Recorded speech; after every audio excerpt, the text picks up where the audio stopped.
Bonjour. Il y a une phrase de l'Évangile qui, apparemment, est tout à fait contredite par l'observation de la réalité.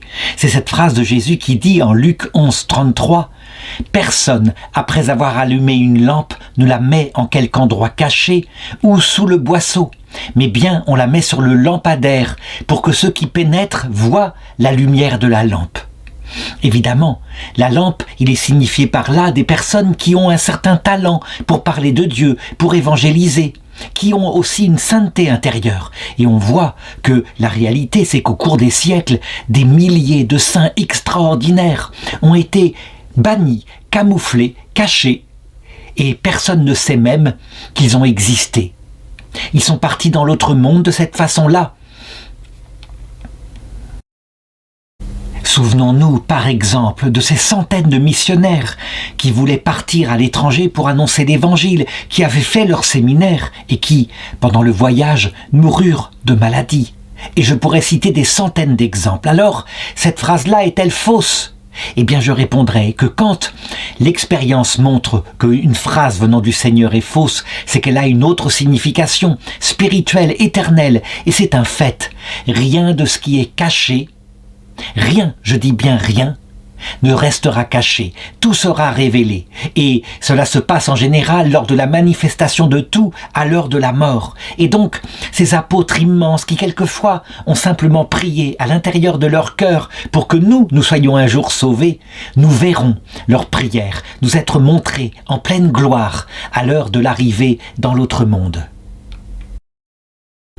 Je voudrais, pour illustrer cela, parler de 5 jeunes femmes qui se consacrèrent à Dieu dans l'Antiquité chrétienne. Elles moururent toutes vers 449 après Jésus-Christ, ce qui signifie que sans doute elles étaient nées entre 20 et 30 ans avant. On a gardé leur nom et partout leur histoire est confirmée. Des villages dans le centre de la France, du côté d'Auxerre, portent encore leur nom. Je pense à Sainte Porcaire, Sainte Maxime, Sainte Palaye, Sainte Magnance et Sainte Camille. Elles étaient sœurs ou cousines et voilà leur histoire.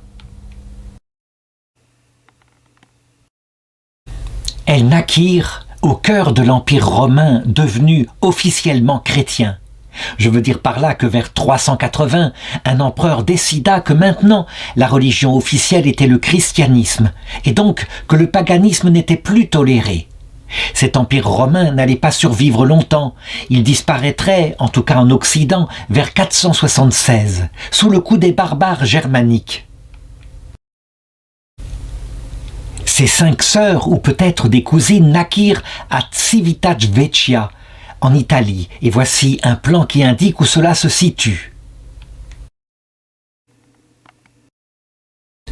Leur famille était riche et, au point de départ, parce que nous le savons bien, on ne peut pas remplacer ainsi d'un seul coup par un décret impérial la religion païenne par le christianisme. Au point de départ, elles furent élevées dans le paganisme, mais, à un moment donné, elles entendirent parler d'un saint homme de Dieu qui savait expliquer, disait-on, le christianisme de la manière la plus intelligente qu'on pouvait trouver. C'était un évêque qui venait de Gaule, il s'appelait Germain. Il était, dit-on, arrivé dans la capitale de l'Empire d'Occident, qui n'était plus Rome mais qui était Ravenne, pour intervenir auprès de l'impératrice, de manière à intervenir par rapport au général Aetius qui persécutait dans la défense de l'Empire romain contre des barbares venant de Bretagne, d'Armorique, qui, manifestement, méritaient de recevoir miséricorde. Il voulait intervenir pour eux. Ces Armoricains étaient emprisonnés et c'était chose pitoyable. On était venu pour lui demander sa médiation et bien volontiers il l'avait faite. Il s'était déplacé de la ville d'Auxerre et, au point de départ, il avait été marié. Avant de devenir évêque, il avait fait avec sa femme un vœu de chasteté. Il était, à l'époque, un duc, c'est-à-dire un haut dirigeant dans l'Empire romain. Un homme cultivé et qui avait été choisi pour devenir l'évêque de cette ville, de l'Empire et de la région gallo-romaine de l'Empire.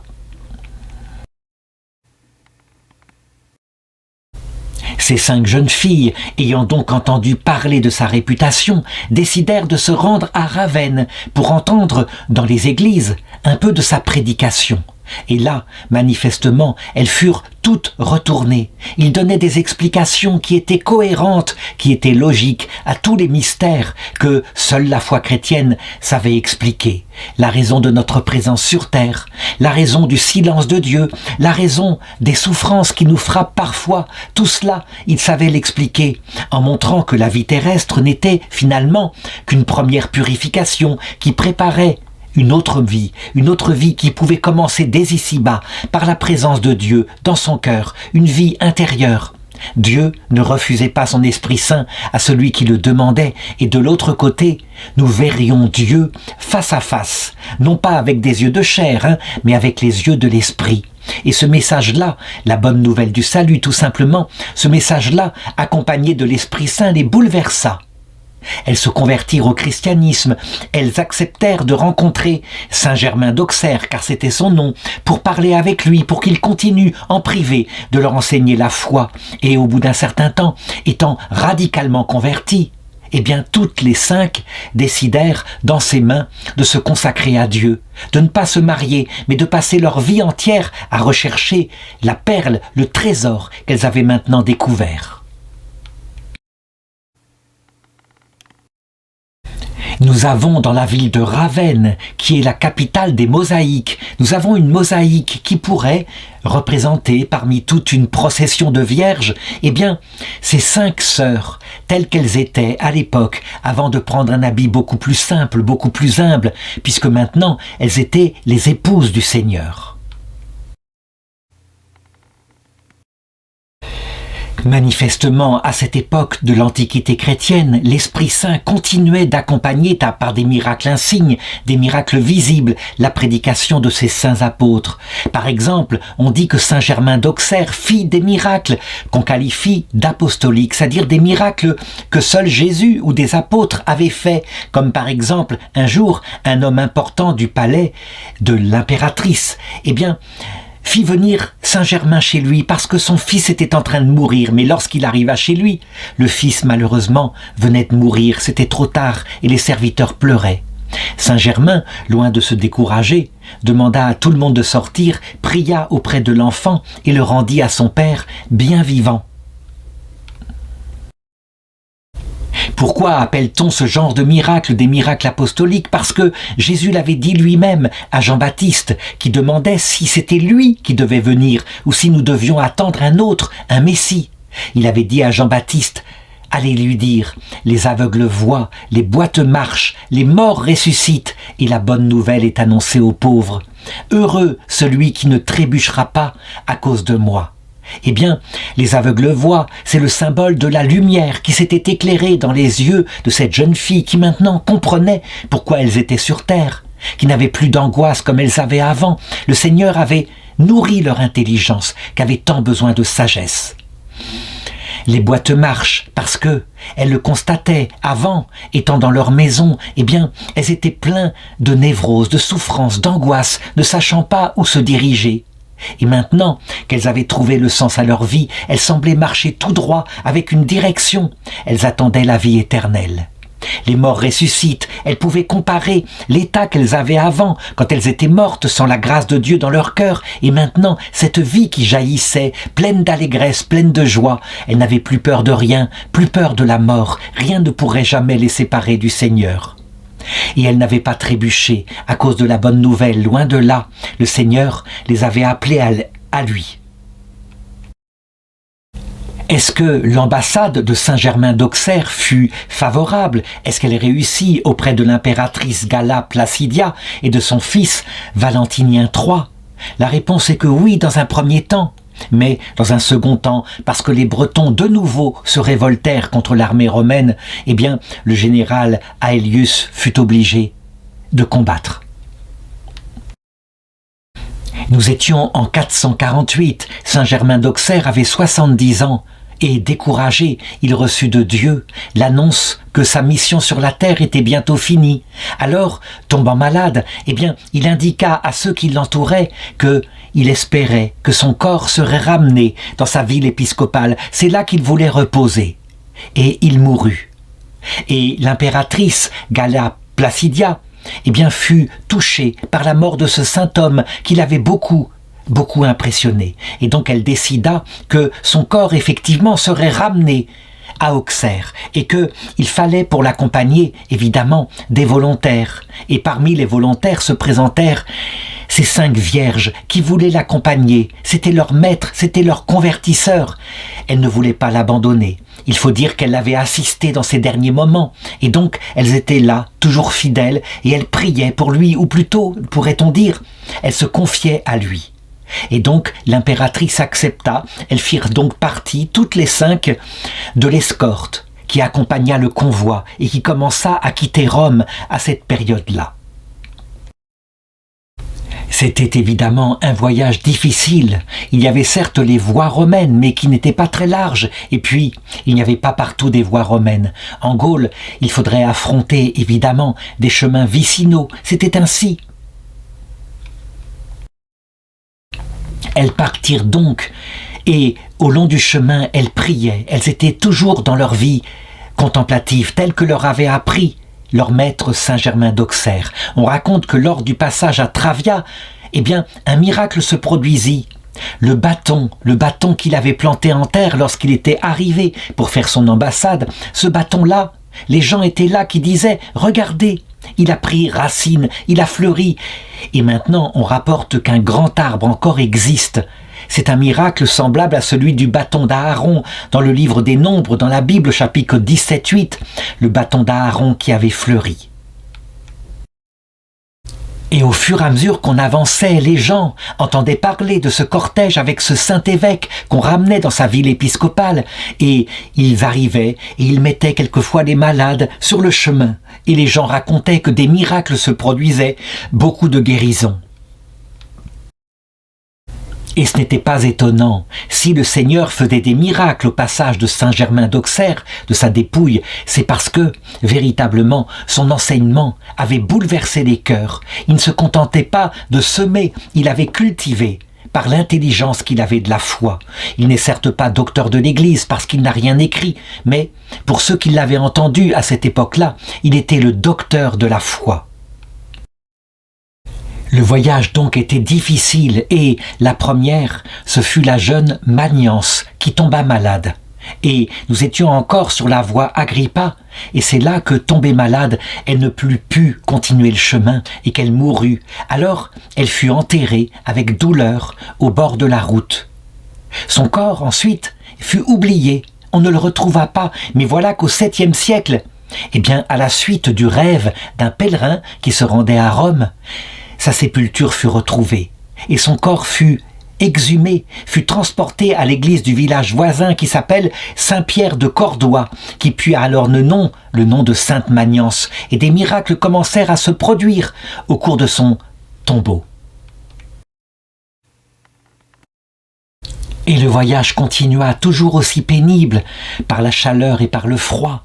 Et ce fut ensuite au tour de Palaye de tomber malade à son tour et d'être enterrée au bord de la route. Et encore une fois, le village où elle est enterrée se vit témoin de tas de miracles et prit son nom.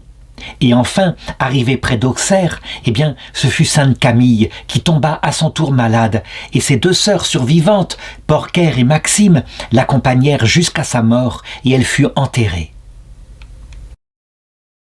Les gens du village, qui étaient païens encore à cette époque-là, venaient et se recueillaient auprès de son tombeau et obtenaient les grâces par le ciel. Je l'ai dit, ces saintes-là que personne ne connaissait, des jeunes filles, des très jeunes filles, tombées malades ainsi, disparues, sur des lieux qui n'étaient pas leur patrie, donnaient des signes extraordinaires. Oui, il ne fallait pas qu'elles restent ainsi inconnues. Et donc le village à son tour changea de nom. Escolive devint Escolive Sainte-Camille, près d'Auxerre. Et son corps, L'endroit où était enterré son corps devint un lieu de pèlerinage qui dura plus de 1000 ans. Il fallut la crise du protestantisme et en particulier avec les durs et les sévères calvinistes pour que toutes les reliques comme ça qui étaient vénérées dans la France soient attaquées et son corps fut brûlé, donc au XVIe siècle.